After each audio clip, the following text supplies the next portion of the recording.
Hello and welcome back to another episode of Smiffta's Stoppage Time with me, Smiffta. Last week it was all doom and gloom for the Magpies. Ce n'était pas le bout, ce n'était pas le bout. Le ballon ne l'a jamais touché, le ballon ne l'a jamais touché. I want to take his baguette and shove it so far up his derrière.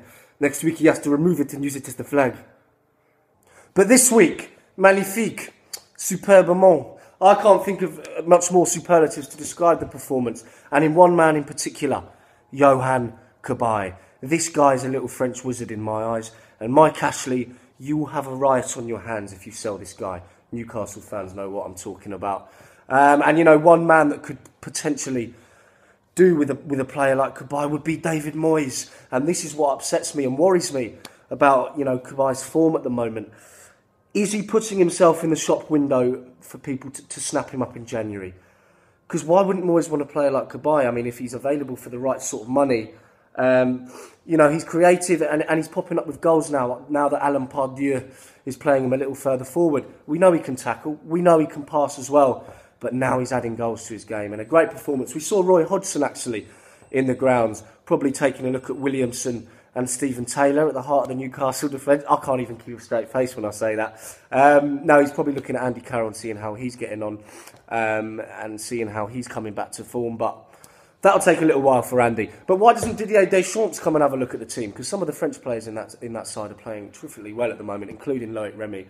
And it'd be nice to see Didier take a trip down to St James's maybe. Apart from that, I mean, another man who's in real form and normally only plays well when he's got an incentive, Emmanuel Adebayor. In terrific form at the moment. We all know he's a great player, but it's whether he's got something to spur him on, to make him perform. Sherwood's done a great job in putting his arm around him and saying that he does believe in him. And I want to offer this one out to the floor, really. I mean, get at me on Twitter, Smiffta Official.